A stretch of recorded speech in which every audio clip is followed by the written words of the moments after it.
Hello friends, स्वागत है हमारी न्यू वीडियो में। और आज के इस वीडियो में हम लोग डिस्कस करने वाले हैं कि एरर्स क्या होते हैं, कि देखो एरर्स एक्चुअल में होता क्या है। तो देखो सिंपली आज हम एरर के बारे में समझते हैं। तो सपोज एरर मैं आपको अगर डिफाइन करूँ सिंपल भाषा में, तो सपोज मैंने आपको बोला कि आप कोई 10 सेंटीमीटर का रिबन काट के लाओ। मैंने आपको बोला, ठीक है, ये चीज़ बोली कि मैं आपको कि आप 10 सेंटीमीटर का आप रिबन काट के लाओ। तो 10 हमारी हो जाती है ट्रू वैल्यू, कि मतलब जो एक्चुअल वैल्यू होती है, ठीक है, एक्चुअल वैल्यू जो होती है ना, वो हमारे 10 सेंटीमीटर हो गया। अब आपने जैसे रिबन को क्या नाम है, आपने लेंथ किया, नापा, उसके बाद आपने जब काटा तो वो एग्जैक्ट 10 नहीं कटा। वो चाहे तो सपोज जैसे क्या नाम है 10.1 कट गया या फिर 9.9 सेंटीमीटर कट गया। तो मतलब एक्चुअल पूरा का पूरा वो 10 सेंटीमीटर नहीं कटा। तो ये हमारी हो जाती है मेजर्ड वैल्यू, कि हमने मेज़र करके जितना काटा, मतलब हमारा काटा क्या मतलब जो हमने रिबन काटा मेज़र करके, ये हमारी हो जाती है मेजर वैल्यू। इनके बीच में जो डिफरेंस रह जाता है ना, इनके बीच का जो डिफरेंस रह जाता है उसको कहते हैं एरर। अब मैंने बोला था आप 10 सेंटीमीटर काट के लो, आप लाए 10.1, तो कितने का एरर आया? 0.1 सेंटीमीटर का एरर आ गया इसमें, आ गया नहीं आ गया? तो यही एरर होता है। तो सिंपली अगर एरर से आपको मतलब पूछ लिया जाए कि एग्जाम में कि एरर्स क्या होते हैं, डिफाइन एरर, तो एरर आप सिंपली लिख सकते हो डिफरेंस बिटवीन ट्रू वैल्यू, मतलब ट्रू वैल्यू मतलब ये हमारी जो एक्चुअल जो बोली गई है value, and measure value. Measure value मतलब जो हमने क्या नाम है उसको मेजर करके उसको किया है, मतलब माइनस जो हमने एक्चुअल में किया है। जैसे यहाँ मेजर करके हमने 10.1 काटा, तो ये इसकी मेजर वैल्यू हो जाती है। समझ गए? एरर की डेफिनेशन समझ गए कि एरर क्या होता है। अब समझो कि क्या नाम है एरर्स के अंदर भी काफ़ी सारी और चीज़ें आती है जिसके हिसाब से अकॉर्डिंग उनके अकॉर्डिंग एग्जाम से पूछे जाते हैं उनके क्वेश्चन। तो आओ ज़रा उसको डिस्कस कर लेते हैं। तो सबसे पहले हम ज़रा बात कर लेते हैं क्या क्या नाम है, सपोज हमने ये क्या नाम है एरर्स है, ठीक है। तो इसमें हमारा जो एरर है ना, सपोज हम उसको मान लेते हैं हमारा ए डैश, हम उसे अपना ए मान लेते हैं। तो आपने सपोज किसी चीज़ को मेज़र किया, आपके पास सपोज 10 सेंटीमीटर है, आपने सपोज ये एग्जांपल ले लो 10 सेंटीमीटर है, आपने इसको मेज़र किया, तो हर बार आपकी वैल्यू अलग अलग आई, मतलब 10 नहीं आई, अलग अलग आई। तो हर बार आपका छोटा मोटा एरर तो आएगा। तो सपोज हमने क्या नाम है काफ़ी बार मैनी टाइम्स मतलब एन टाइम्स, ठीक है, एन टाइम्स मेज़र किया किसी चीज़ को, तो एरर 1 आया, फिर एरर 2 आया, फिर एरर 3 आया, फिर एरर 4 आया, और लास्ट में बार हम एरर n मान लेते हैं क्योंकि हमने n टाइम्स किया, तो एरर n मान लेते हैं। तो इसके लिए हम सबसे पहले हमसे हम एग्जाम में पूछे जाते हैं कि मीन एरर बताओ, कि एरर्स का मीन बता दो। तो हमने मीन पढ़ा हुआ है कि हमारा मीन क्या होता है, आओ जरा देखते हैं। मीन हमने मैथ्स में पढ़ा होगा, आपने मैथ्स में मीन तो पढ़ा होगा, उसमें क्या होता है sum of observation by number of observation, कि जितनी ऊपर ऑब्जर्वेशन होती है उसका सम, मतलब हमारा ये प्लस में ये, मतलब जितनी एरर्स है उन सबको कर दो प्लस, प्लस में ए एन बी डिवाइड कर दो कितने हैं हमारे पास, मतलब एन टाइम्स किया तो हम नीचे एन से मतलब नंबर ऑफ टाइम्स से डिवाइड कर देंगे। तो ये हो जाता है इसका मीन एरर जो एग्जाम से पूछे जाते हैं, ठीक है। इतनी बात सिंपल सी समझ आ गई। अब समझो, अब एक आता है एब्सोल्यूट एरर। एब्सोल्यूट एरर क्या होता है, ठीक है, एब्सोल्यूट एरर होता है, देखो एब्सोल्यूट एरर होता है जो हमारा मीन एरर होता है ना, उसमें से हर एक इंडिविजुअल एरर को माइनस करते हैं।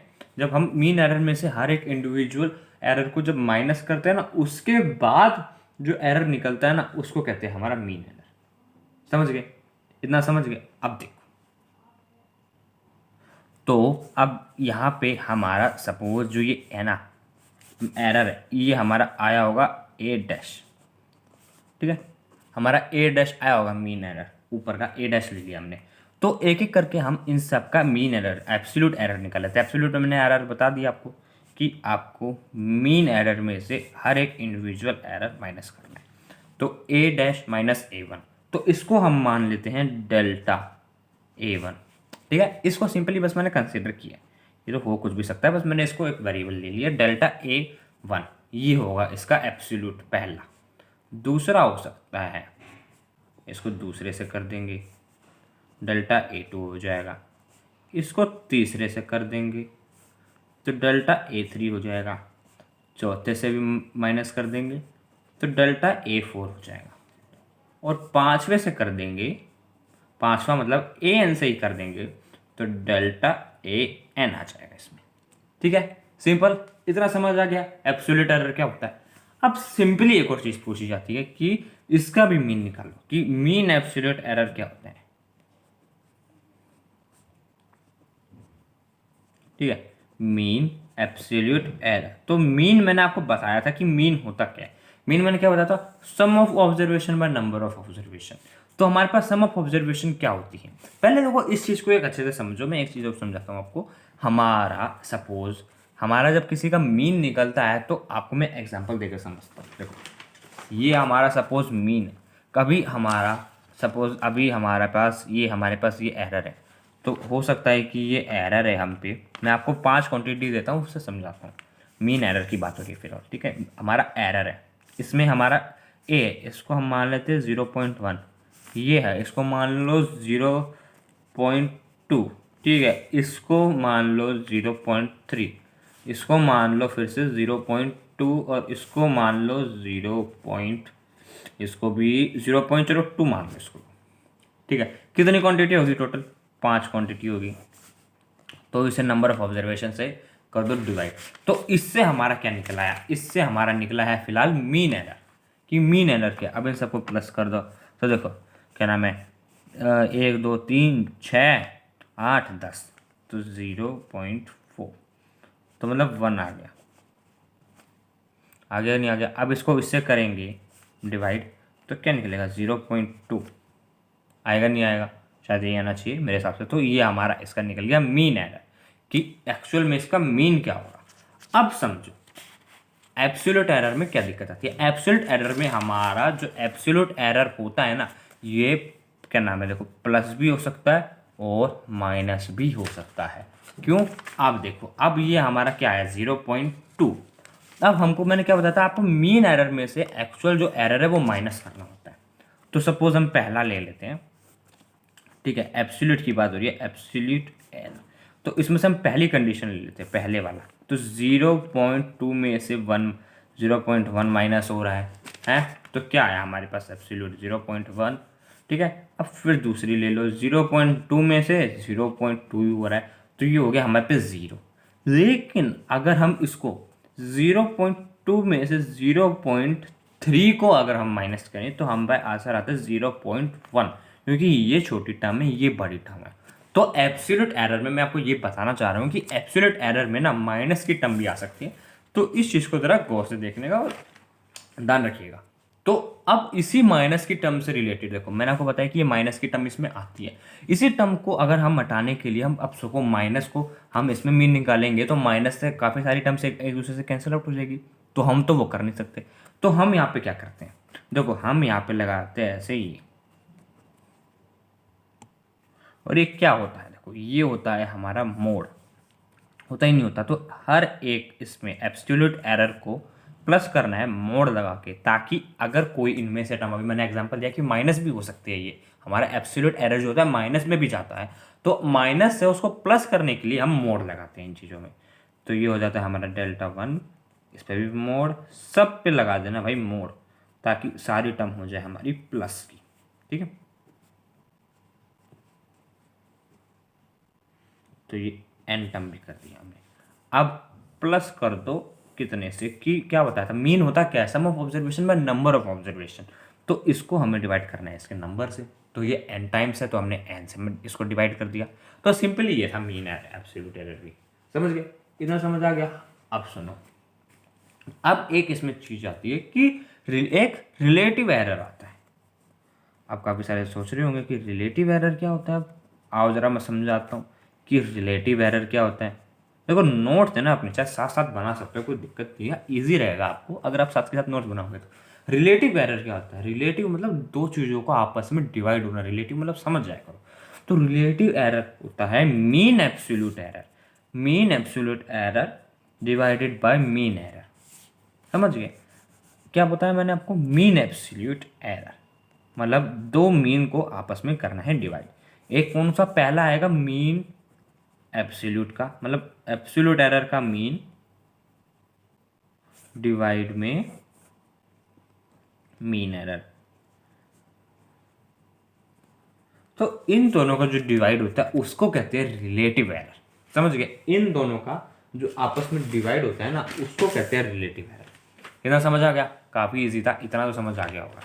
अब एक और चीज़ समझ लो, एरर्स के बारे में एक चीज़ और समझ लो। अब सपोज इसकी आपको परसेंटेज निकालने को बोल दें कि आप रिलेटिव एरर का परसेंटेज बताओ कि हमारा रिलेटिव एरर का परसेंटेज क्या आएगा। तो परसेंटेज ऑफ रिलेटिव एरर अगर आपको बोले तो कैसे निकालोगे? तो सिंपली देखो, कुछ नहीं करना, फॉर्मूला बिल्कुल सेम है। Mean absolute error divided by mean error. अब इसको ना साथ में मल्टीप्लाई कर दो 100 की, क्योंकि हम कर रहे हैं परसेंटेज की बात। इसे 100 से मल्टीप्लाई करते ही ये चीज़ बन जाती है हमारी परसेंटेज। अगर परसेंटेज पूछिएगा तो इसे 100 से डिवाइड कर दो, परसेंटेज नहीं पूछी है तो सिंपली ऐसे रखो, तो आपको रिलेटिव एरर निकल जाएगा। तो सिंपली था भाई ये कुछ टर्म्स हमारी इसमें रिलेटिव एरर्स के अंदर, और बाकी आप एरर भी समझ गए होंगे कि एरर होता क्या है। अब आपको मैं एरर की कुछ और चीज़ें सिखाता हूँ कि एरर्स में सपोज अगर एरर में आपको प्लस करना है, मल्टीप्लाई करना है, डिवाइड करना है, सब्ट्रैक्ट करना है, तो आप वो कैसे कर सकते हो, क्योंकि ये इतना सिंपल नहीं होता। क्या नाम है, जो हमारा इसके अंदर एरर्स के अंदर मल्टीप्लाई होता है वो इतना ईजी नहीं होता। तो आओ जरा उसको भी डिस्कस कर लेते हैं। तो ज़रा इन चीज़ों को प्लस माइनस करना क्या होता है, कॉम्बिनेशन, तो इनके ज़रा वो भी जान लेते हैं कि होते क्या हैं। ठीक है, जरा प्लस माइनस कैसे करते हैं हमारे एरर्स के अंदर, आओ जरा उसको भी डिस्कस कर लेते हैं। काफ़ी इजी रहेगा, ज़्यादा लंबी वीडियो नहीं रहेगी, इजीली आप समझ लेना। ठीक है, देखो पहले आते हैं एडिशन के ऊपर। आप ना देखो, एक बात का ऑलवेज ध्यान रखना कि जो एरर्स होते हैं ना, एरर्स वो हमेशा ऐड होते हैं, आप उसको मल्टीप्लाई नहीं कर सकते। मतलब मल्टीप्लाई करना, आप उसे सब्ट्रैक्ट नहीं कर सकते। एरर्स जो होंगे ना, एरर्स ऑलवेज भी ऐड ही होंगे हमेशा। आप सिंपली देखो, अगर हम बात करते हैं इसमें क्या नाम है एडिशन में, तो सपोज एक हमारे पास टर्म है एक्स। ठीक है, ये एक्स टर्म है, ये बनी है ए प्लस में बी से। ठीक है, ए बी से बनी है ये टर्म, इतना समझ आया? अब सपोज ए के अब इसके और इसके अंदर कोई ना कोई तो एरर आएगा। सपोज दो चीज़ें आपने मेज़र करी, उसके अंदर एरर आया, तो इसमें कुछ क्या नाम है इसको मैं मान लूँ डेल्टा ए का एरर आया होगा, स्मॉल टर्म डेल्टा ए मान लिया, आप स्मॉल डेल्टा बी मान लिया कि छोटा छोटा एरर इन दोनों में आया। इन दोनों का एरर प्लस होके जो आएगा वो आता है हमारा डेल्टा एक्स। तो सिंपली एरर जो होते हैं हमेशा ही प्लस होते हैं, आप उनको मल्टीप्लाई मतलब माइनस मूविंग नहीं कर सकते। ऐड में तो हमेशा ऐड होंगे, इतना कॉमन याद रखना पहले शुरू में। ठीक है, ऐड के अंदर ऐसे ऐड रहेंगे हमारे को। अब सपोज हम एग्जांपल ले लेते हैं। ठीक है, अब सपोज अगर मैं एग्जांपल की बात करूँ तो ये हमारे पास सपोज हमारे पे ए हो गया 3 और हम पे ये हो गया 2। फिलहाल ए और बी हम पे ये हो गई। अब इसका एक्स क्या निकला, 5 निकल गया। अब इसमें एरर है, इसमें हम मान लेते हैं एरर जो होगा 0.1 का होगा, इसमें 0.2 का होगा। ठीक है, तो एरर कितना निकला 0.3। तो सिंपली ऐसे करके आप एरर निकाल सकते हो। एडिशन तो भाई सिंपल था, काफ़ी सिंपल था। अब बात करते हैं सब्सट्रैक्शन की।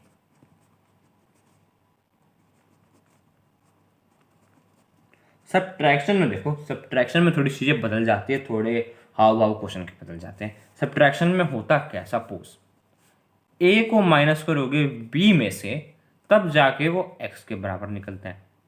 ठीक है, लेकिन मैंने आपको बताया था कि सब्ट्रैक्शन और एडिशन में चाहे कुछ हो, आपको एरर जो होता है एरर वो हमेशा ऐड ही करना होता है। आप समझो, देखो एरर जो होगा ना, कोई प्रॉब्लम होगी, आप उसे माइनस करो प्लस करो, प्रॉब्लम जो प्रॉब्लम्स होती है उसको तो आप प्लस ही करोगे ना। हमने आगे सम किया, कुछ सम किया, सपोज आपने 100 kg लिखना था, आपने 100.1 लिख दिया। अब आपको इससे जाना है 90 के अंदर। ठीक है, इससे आपको 90 माइनस करना है, तो एरर थोड़ी प्लस करोगे, उसमें एरर को थोड़ी करोगे, एरर तो उतना ही रहेगा। तो सिंपली वैसे समझ लो कि एरर जो होता है हमेशा माइनस, कभी माइनस नहीं होता, हमेशा ऐड होता है। ठीक है, अब सपोज इसका जो एरर होगा वो होगा डेल्टा ए, इसका डेल्टा बी होगा, तो एरर हमेशा रहेगा प्लस में, सब्ट्रैक्शन हो या एडिशन, ऑलवेज एरर जो होगा वो ऐड होएगा। तो सिंपली इसमें ऐड कर लेना और वैल्यू निकल जाएगी। अब इसका एग्जांपल देते हैं, तो सपोज इसका भी सेम 3 ले लो, इसको 2 ले लो, तो इसका हमारा क्या निकल गया, हमारा टोटल रिजल्ट क्या निकला, इसमें 1 निकल गया। ठीक है, अब इसमें एरर की बात कर लो तो इसमें भी क्या नाम है 0.1 प्लस 0.2 इनका एरर होगा, तो कितना टोटल एरर निकला 0.3। आगे इतना समझ, कोई दिक्कत नहीं आनी चाहिए। देखो इतना इजी समझा दिया है, इसमें कोई दिक्कत नहीं आनी चाहिए।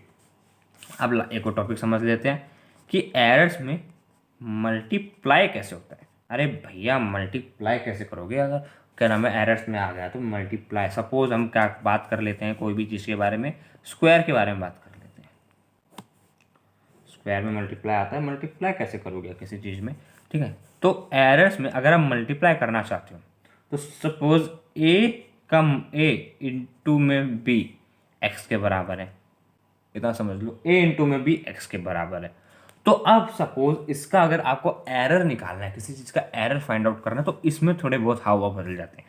इसमें एरर निकालने के लिए कंडीशन लग जाती है क्या नाम है डेल्टा एक्स, मतलब इसका एरर डिवाइडेड में ये एक्चुअल, इसका जो रिजल्ट होता है ये, उसके बाद क्या नाम है डेल्टा ए, मतलब इसका एरर साथ में इसका रिजल्ट मतलब एक्चुअल वैल्यू, उसके बाद इसको हम करते हैं प्लस, उसके बाद आता है डेल्टा बी, उसके बाद आता है ये। तो ये तरीका होता है हमें मल्टीप्लाई से नीचे लिखने का तरीका, ठीक है। ये बाकी इसकी एक बहुत बड़ी डेरिवेशन होती है कि इधर से ये यहाँ तक कैसे पहुंचा, काफ़ी ज़्यादा डेरिवेशन होती है बहुत बड़ी। काफ़ी टीचर उस डेरिवेशन को लिखवाते हैं, काफ़ी टीचर नहीं लिखवाते। मेरे हिसाब से तो आप ये याद कर लो, आपके लिए इनफ रहेगा। बाकी अगर आपके टीचर बोलता है, मतलब सपोज टीचर ने लिखवाया है कि सर जी हमारे टीचर ने तो चीज़ ये लिखवाई है, पूरा वो लिखवाया, तो मुझे वो क्वेश्चन में जाके बता देना, मैं आपको पूरी डेरिवेशन लिखवा दूंगा, मतलब लिखवा के पूरी वीडियो बना दूंगा इस चीज़ के ऊपर कि आप हर टॉपिक के अंदर इसकी पूरी डेरिवेशन के साथ कैसे डिफाइन कर सकते हो कि ये इसका एरर निकलेगा, समझ गए। बाकी अभी फिलहाल के लिए इतना ही समझो कि ये इसको ऐसे डिफाइन किया जाता है। अब सपोज इसको एरर निकालना है तो सिंपली डेल्टा एक्स को इधर छोड़ दो, बाकी सब चीजों को उधर ले जाओ, ठीक है। अब ये यहाँ डिवाइड में था तो ये होल पूरे इसके साथ आ जाएगा मल्टीप्लाई में। आ गया नहीं आ गया, सिंपल सा था भाई, काफी सिंपल सा था। इतना सिंपल मैंने आपको बता दिया कि इसको कैसे कर सकते हो सॉल्व, इसमें तो कोई दिक्कत आनी नहीं चाहिए, ठीक है भाई लोग, इसमें कोई दिक्कत नहीं आनी चाहिए। आओ बात कर लेते हैं उस चीज़ की डिवीजन पे, कि अगर हमारे में आ जाए डिवीजन तो डिवीजन को कैसे सॉल्व करोगे। आओ ज़रा उसको भी देख लेते हैं। अब सपोज मैं बात करूँ a divided by B X के बराबर है, ठीक है। तो इसमें अगर आपके पास डिवाइड में आ गया, इसके अंदर भी एरर्स निकलेंगे, पक्का एरर्स निकलेंगे। तो इसमें एरर फाइंड आउट करने का तरीका क्या है, तो देखो सिंपल सेम रहता है मल्टीप्लाई वाला। मल्टीप्लाई वाला आप याद करोगे तो आपको अपने आप ही क्या नाम है ये डिवाइड वाला भी याद हो जाना है। हो गया नहीं हो गया, मल्टीप्लाई का याद किया, डिवाइड का भी याद हो गया। तो सिंपली ये तरीका है डिवाइड का। आप सपोज इसमें डेल्टा एक्स निकालना है कि एरर कितना है, तो इसको कर दो उधर, एक्स को कर दो उधर की तरफ, तो ये हमारी निकल जाएगी एक्स की वैल्यू, मतलब डेल्टा एक्स की। एरर कितना था वो भी निकल गया, था ना सिंपल, है ना, काफ़ी सिंपल है ना ये चीज़, कोई इसमें दिक्कत नहीं आनी चाहिए, काफ़ी इजी, कोई आपत्ति नहीं आनी चाहिए आप लोगों को इस चीज़ के अंदर। बाकी आप इसमें से एक दो क्वेश्चन अपनी एनसीईआरटी के ट्राई करोगे तो वो आपको काफ़ी इजी लगेंगे। बाकी मैं भी आपको इसमें एनसीईआरटी की जो क्वेश्चन है वो भी करवा दूंगा, आप उसको भी देख के अच्छे से पता कर लोगे कि कैसे कैसे क्या क्वेश्चन है। तो अब बात कर लेते हैं एक और टॉपिक के बारे में इसी के अंदर, कि सपोज अगर हमारी क्वांटिटी पावर्स में आ जाती है फिर क्या करें। अरे भैया फिर क्या करें, अगर हमारी जो क्वांटिटी होती है वो पावर में आ जाए, देखो उसका भी कोई वो नहीं है, कोई उसमें भी प्रॉब्लम नहीं है। अब देखो, अब सपोज हमारी कोई चीज़ आ जाए पावर में, तो उसकी हमें अगर एरर निकालना हो तो कैसे निकालेंगे। सपोज हम पे है ए, ठीक है, इसकी पावर है एन और ये बराबर है एक्स के, ठीक है। अब सपोज इसके अंदर तो कुछ तो एरर निकलेगा और इसके अंदर एरर है तो इसके अंदर भी एरर आएगा, आएगा नहीं आएगा। तो अब देखो एरर कैसे निकालते हैं। तो इसमें देखो सिंपली कुछ नहीं होता, इसका जो पावर होता है ना वो आ जाती है आगे मल्टीप्लाई में, ये रहता है एज इट इज, मतलब ये आ जाता है नीचे डिवाइड में, और इसका एरर आ जाता है ऊपर। देखो एग्जाम में आपको ज़्यादातर हर चीज़ गिवन होगी, हर चीज़ से आपको एरर निकालना है कि एरर कितना निकलेगा। तो अगर ये हमें एरर ये निकालना है डेल्टा एक्स, तो बाकी डेल्टा एक्स बाय एक्स हम पे ये आ जाएगा। तो सिंपली ये टर्म आ जाएगी, ये एरर निकालने के लिए आपको ये चीज़ यूज़ करनी है। डेल्टा एक्स मतलब ये हमारा एरर हो जाता है, ये हमारी मेन एक्चुअल मेजर टर्म हो जाती है, ये मेजर टर्म, ये एरर, और ये हमारी पावर हो जाती है। समझ के इतना? अब एरर निकालना है आपको, तो एरर को छोड़ दो इधर और बाकी सब चीज़ों को कर दो शिफ्ट उधर। समझ गए? इधर समझ आ गया? पावर का सिंपल था भाई, कुछ भी उसमें पावर की दिक्कत नहीं आनी चाहिए। पावर का सिंपल सा भाई रूल था कि अगर यहाँ पे पावर दे रखी है, पावर को आगे करो, एक्चुअल जो मेजर वैल्यू उसको रखो, ऊपर एरर रख दो, सिंपल, और यहाँ का एरर निकाल लेंगे हम। था ना सिंपल सा, काफ़ी हलवा था। अब सपोज, अब सुनना, अब अभी मैंने आपको सिंगल टर्म का समझा दिया। अब अगर हम बात करें मल्टीपल टर्म्स आ जाए, सपोज ए का हमारे पे ए आ जाए, बी का हम पे पावर बी आ जाए, सी की अगर डिवाइड में आ गया तो सी की पावर हमारे आ जाए सी, फिर क्या करेंगे भैया? हाँ भाई आपत्ति की बात है, क्या कर सकते हैं? अब समझो कि हम इस चीज़ में क्या कर सकते हैं। इस चीज़ में सिंपली कुछ नहीं करना, कभी कुछ नहीं करना। एरर्स में मैंने आपको बताया हमेशा क्या नाम है, सिंपली इसको इस फॉर्म में लिख लेना है, जैसे ऊपर लिखा ना, मतलब ये वाली, इसको इस फॉर्म में लिख लो। तो डेल्टा एक्स मतलब एरर बाय एक्चुअल उसकी जो मेजर वैल्यू है ये, ठीक है। उसके बाद क्या नाम है, अब मैंने क्या बताया था, हमारी जो पावर है वो आगे आ जाती है, तो ए आगे आ जाएगा छोटे वाला, ये हमारा इसका डेल्टा ए मतलब हमारा जो इसका एरर होएगा, और ये हमारी आ जाती है मेजर वैल्यू। अब समझो इनके बीच में मल्टीप्लाई का साइन, आप इन चीज़ों को मल्टीप्लाई में नहीं लिख सकते अब साथ में, तो ये मल्टीप्लाई में, तो ये आ जाता है हमारा प्लस में, ठीक है। उसके बाद फिर से आप इसकी पावर आगे लिख लो, मतलब छोटा बी आगे लिख दो ये, क्योंकि यहाँ पे मैंने आपको स्मॉल बी लगा हुआ है, तो साथ में इसका error divided by actual measured value plus में, उसके बाद फिर एरर आगे जाएगा, चाहे डिवाइड में हो मल्टीप्लाई में हो, आपको हमेशा ऐड करना है, इस बात का ध्यान रखना, हमेशा ऐड करना है। तो अब स्मॉल सी है तो स्मॉल सी आगे, अब इसका हमारे पे चाहिए इसका डेल्टा सी, इसके बाद हमारे आ जाती है एक्चुअल वैल्यू आ गया। अब इसमें भी कोई दिक्कत नहीं है, इसका आपको एरर निकालना है तो इसको यहाँ रखो, ठीक है, इसको कर दो इसकी ट्रू वैल्यू से मतलब मल्टीप्लाई, और बाकी same to same copy paste मार दो ऊपर से नीचे। ये याद रखना, ये हमारा हमारा एरर है, ये हमारा मेजर वैल्यू है, ये पावर है। बाकी चीज़ें भूल मत जाना कि क्या एक्चुअल में सारी चीज़ें है क्या, ठीक है, वरना पेपर में भाई बेड़ा गर्क कर दोगे, प्रॉब्लम हो जाएगी। तो ये सिंपल सी हमारी टर्म थी, और ये हमारे पावर्स में भी बता दे कि पावर्स में क्या होती है। तो ये चीज़ें है जो एग्जाम से आती है, इससे रिलेटेड क्वेश्चंस आते हैं, और बस सिंपल इतना ही आता है और कुछ नहीं आता। बाकी एग्जाम में आपको डेरिवेशन दे देंगे इस चीज़ की कि डेरिवेट करो, तो वो आपको मुझे क्वेश्चन में बता देना कि अगर आप स्कूल वालों ने डेरिवेशन पूरी कराई है नहीं कराई। अगर कराई है तो क्वेश्चन में जाके अभी लिख दो, मैं फटाफट आपको क्या नाम है वीडियो इसकी बनाता हूँ डेरिवेशन की, और आपको मैं बता देता हूँ कि इन सब की डेरिवेशन भी क्या होगी, कि पावर की क्या होगी, डिवीजन की क्या होगी, सब मल्टीपल, सब्सट्रैक्शन, एडिशन, इन सब की डेरिवेशन क्या होगी। कोई दिक्कत नहीं है, मैं सारी चीज़ें बता दूँगा। तो देखो आज की वीडियो में इतना ही। बाकी आपको कोई अगर डाउट है किसी टॉपिक में तो मुझे टॉपिक बता समझा देना, मतलब बता देना कमेंट में जाके कि मुझे ये टॉपिक समझ नहीं आया, मैं वो आपको न्यू वीडियो में बता दूंगा। आपके लिए इसी टॉपिक के ऊपर न्यू वीडियो बना दूंगा ताकि आप समझ दो टॉपिक को दोबारा से कि पूरा टॉपिक क्या है, ठीक है। तो आज की वीडियो में इतना ही, मिलते हैं अपनी अगली वीडियो में। अगर आपको वीडियो अच्छी लगे तो वीडियो को लाइक कर देना, चैनल को सब्सक्राइब कर देना, और भी ऐसे मुझे वीडियोस देखने के लिए। अब अगला मिल सकता हूँ, तब के लिए बाय बाय।